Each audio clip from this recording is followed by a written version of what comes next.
오늘의 육아 헤드라인입니다. 통계청이 발표한 10월 인구 동향에 따르면 작년 10월 출생아 수가 3만 명에도 미치지 못하면서 월 기준 역대 두 번째로 적은 수치를 기록했습니다. 국민연금공단의 조사에 따르면 50대 이상 중고령자들은 노후의 적정 수준 생활을 하려면 부부 기준 월 230만 9천 원, 개인 기준 월 145만 7천 원이 필요하다고 생각하는 것으로 나타났습니다. 통계청에 따르면 결혼한 지 5년이 채 안 된 초혼 신혼부부 10쌍 가운데 6쌍은 집을 갖지 못한 것으로 나타났습니다. 이상 오늘의 육아 헤드라인이었습니다. 아이에게 약을 먹이는 것도 초보 부모들에겐 쉽지 않은 일이죠. 감기의 경우 아이가 잠들었을 때 일부러 깨워서 약을 먹이기보다 깨어있는 동안 시간 간격을 조절해 이를 복용 횟수를 맞추는 편이 좋습니다. 증상이 나아졌다고 부모 판단 아래 중단하거나 약을 줄이기보다는 전문의가 알려준 대로 복용량을 지켜 먹여야 효과를 제대로 본다고 합니다.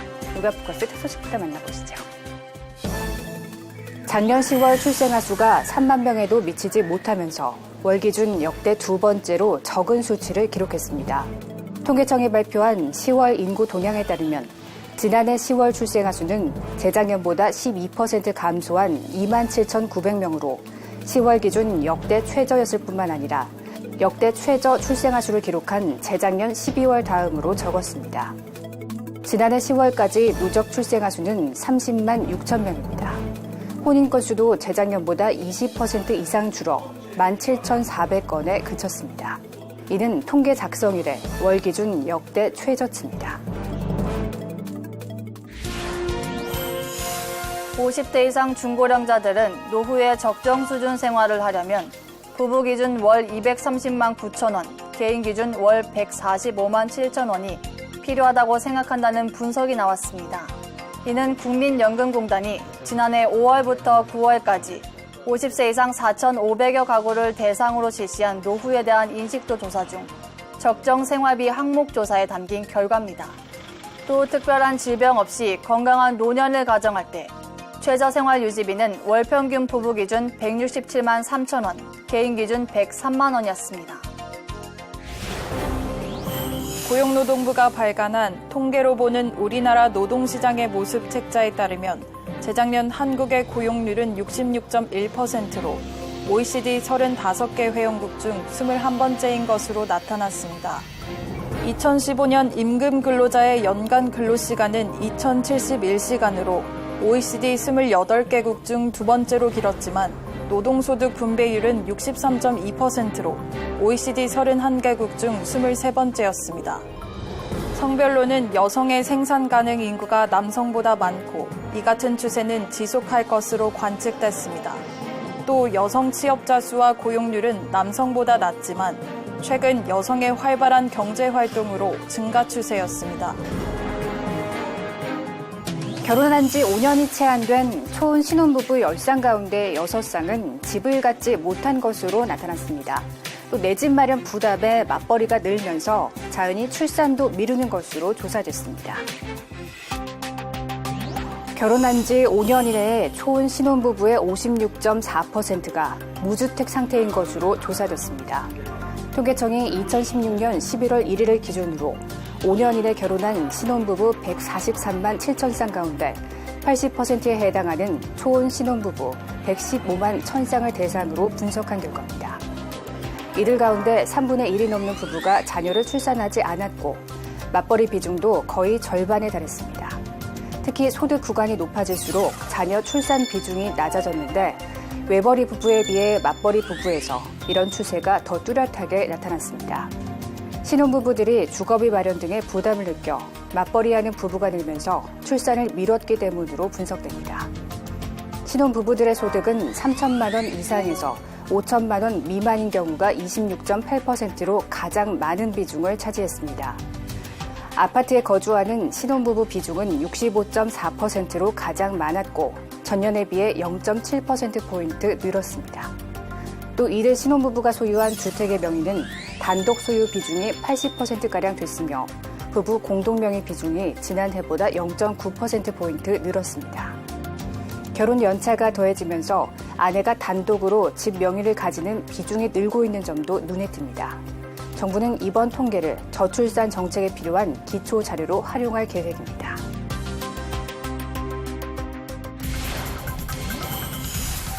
식품의약품안전처가 시판생리대 666종에 들어있는 클로로벤젠, 아세톤 등 휘발성 유기화합물 74종에 대한 전수조사와 위해평가를 마쳤습니다. 결론은 이들 물질의 검출량이 인체에 유해한 영향을 끼치지 않는다는 점입니다. 앞서 식약처는 생리대에 들어있을 가능성이 있는 휘발성 유기화합물 중 생식 독성과 발암성이 높은 에틸벤젠 등 10종에 대한 1차 조사를 벌였습니다. 그 결과 위해성이 확인된 제품은 없다고 9월 발표한 데 이어 이번 조사로 84종 모두 안전하다고 판정한 겁니다. 2차 평가 결과 브로모 벤젠과 같은 24종의 물질은 모든 제품에서 검출되지 않았고 검출된 50종도 인체에 유해한 영향을 주지 않는 미미한 양이었습니다. 식약처는 위해 평가를 위해 생리대를 초저온으로 얼린 후 고온으로 가열하는 방식을 사용했습니다.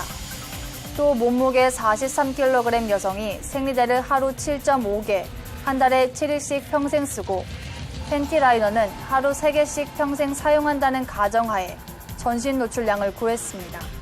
기저귀 역시 안전성에 문제가 없는 것으로 나타났습니다. 기저귀 370개 품목에 대해 휘발성 유기화합물 10종을 조사한 결과 검출량은 역시 미미했던 겁니다. 식약처는 생리대 함유 가능성이 있는 발암물질인 프탈레이트와 다이옥신에 대해서도 내년에 추가 조사를 벌일 계획입니다. 저소득층 가정에선 유치원에 보내는 것도 부담일 텐데요. 정부가 유아교육의 격차를 줄이고자 저소득층 유치원비 지원 등을 추진합니다. 또 국공립 어린이집 이용률을 40%로 높이기 위한 방안들도 내놨습니다. 교육부가 저소득층 유아에 대한 교육 기회를 확대하기로 했습니다. 저소득층 유아가 어디서든지 본인이 원하는 교육기관에서 교육을 받을 수 있도록 2018학년도부터 전국 모든 국공립 유치원에 저소득층 유아가 우선 입학할 수 있도록.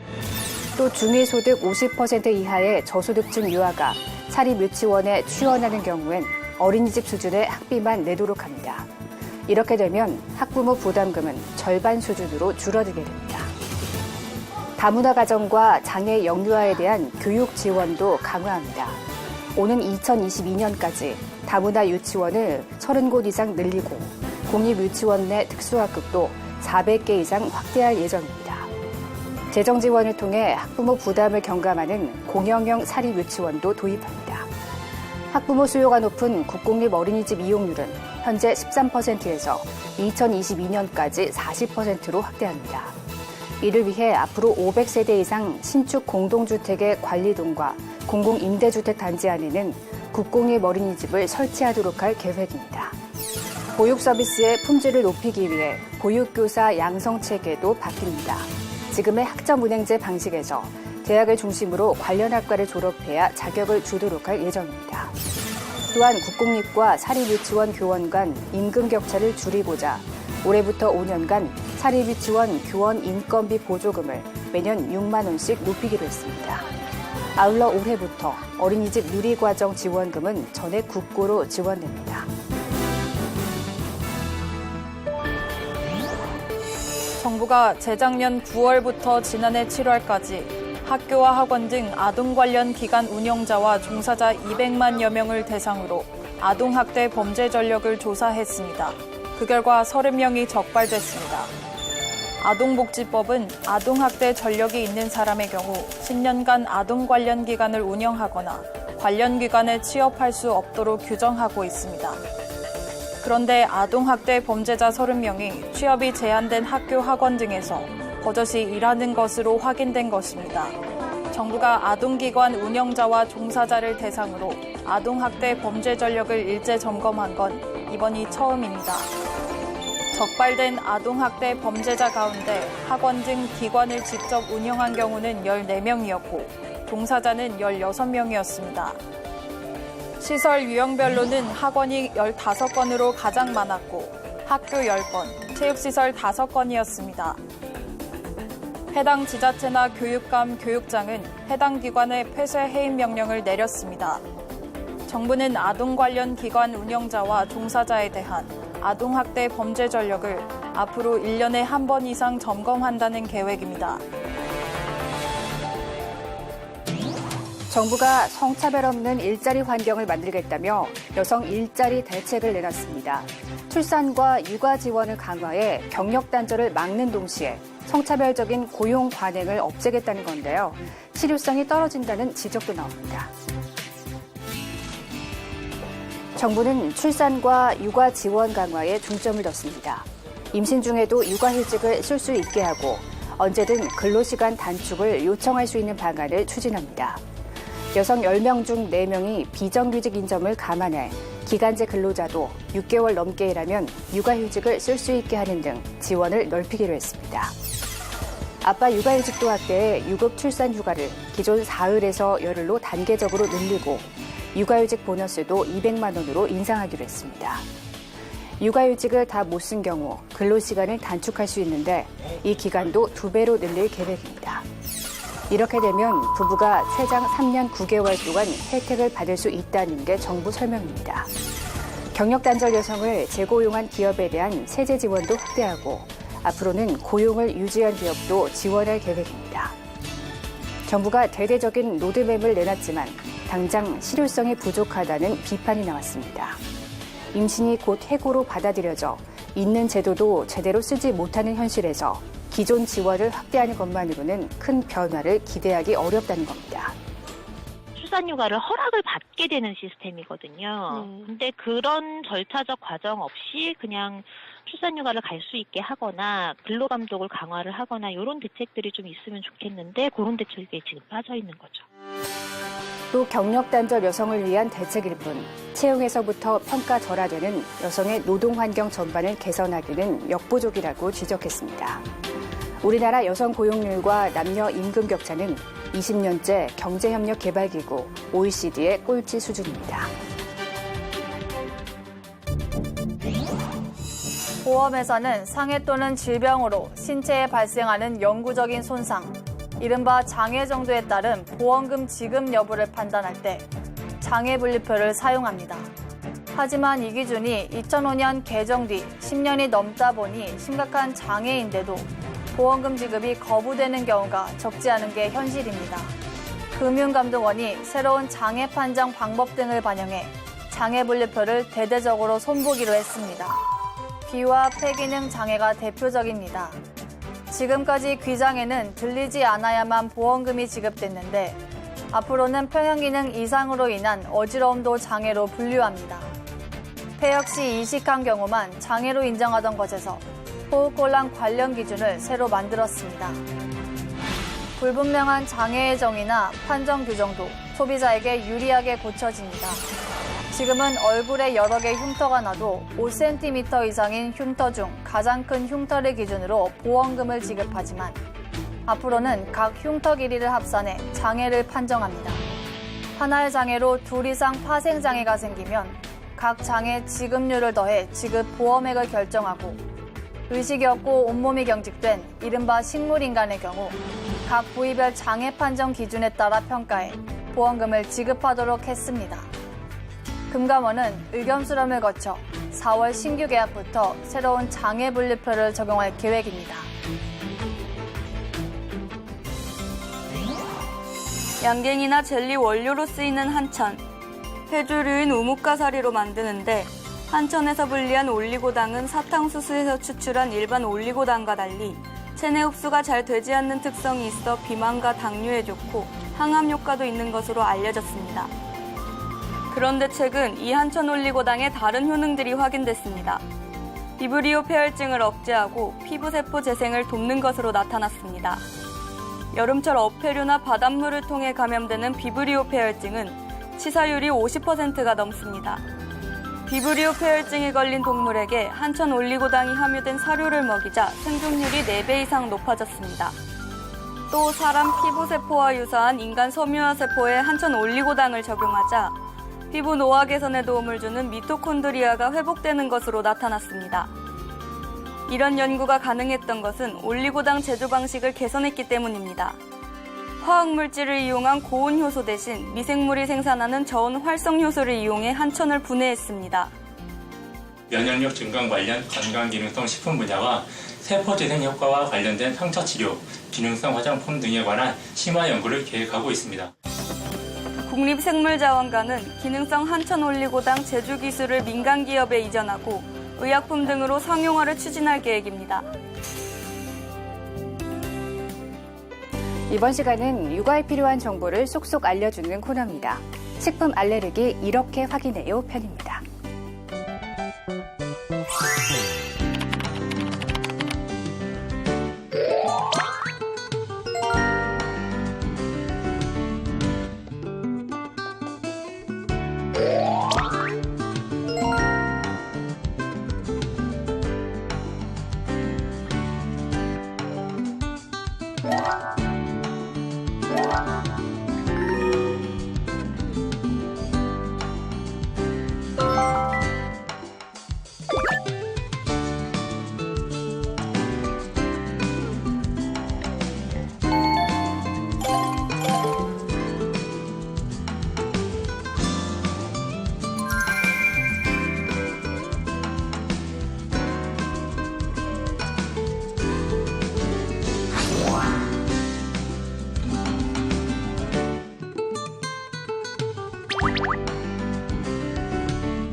육아방송 시청자 여러분 안녕하십니까?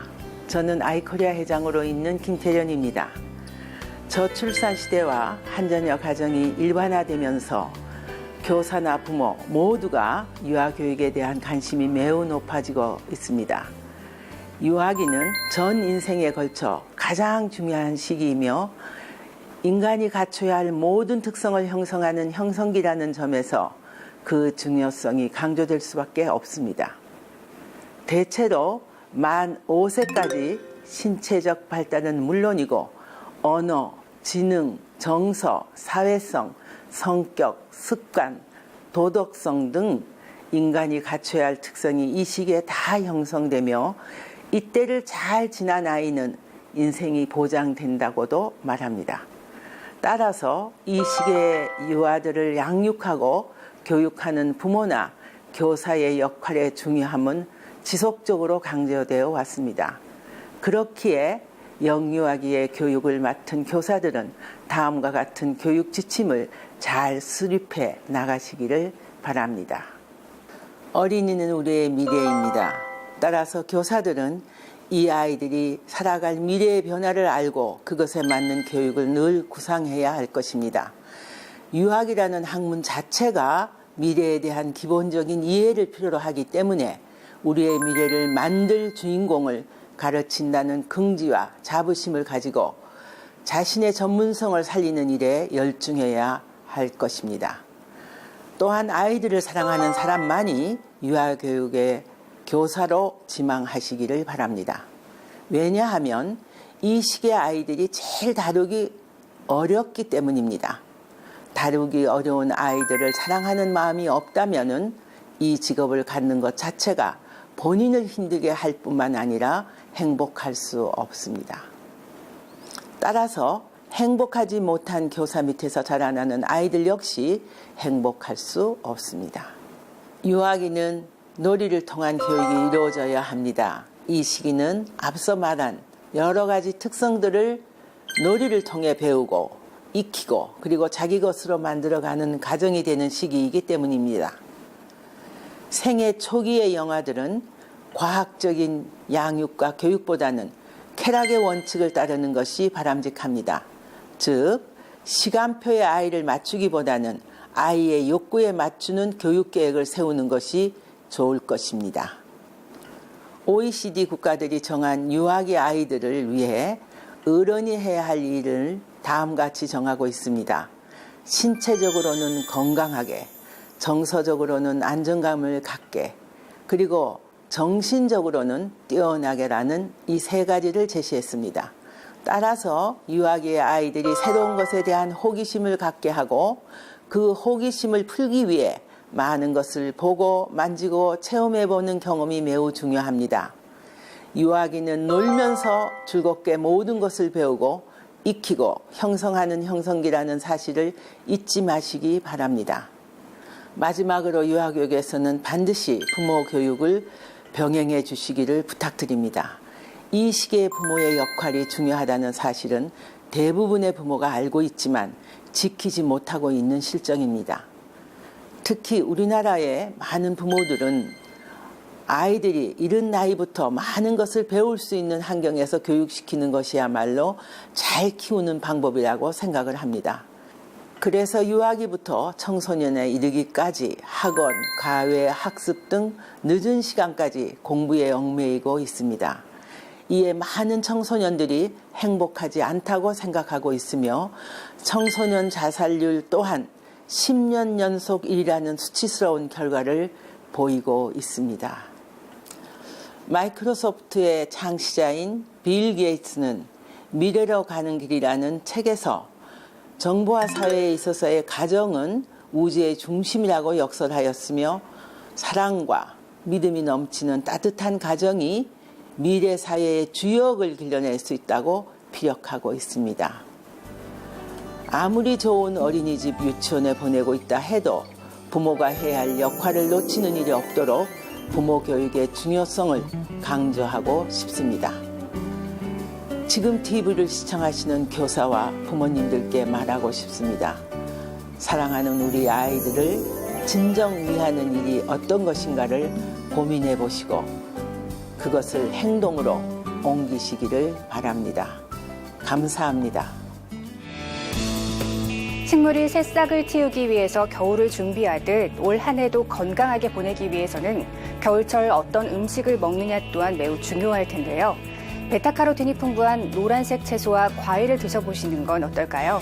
노란색 식품에는 면역력을 강화시키고 심장 질환 예방, 암 발생 위험을 낮춰주는 효능이 있다고 합니다.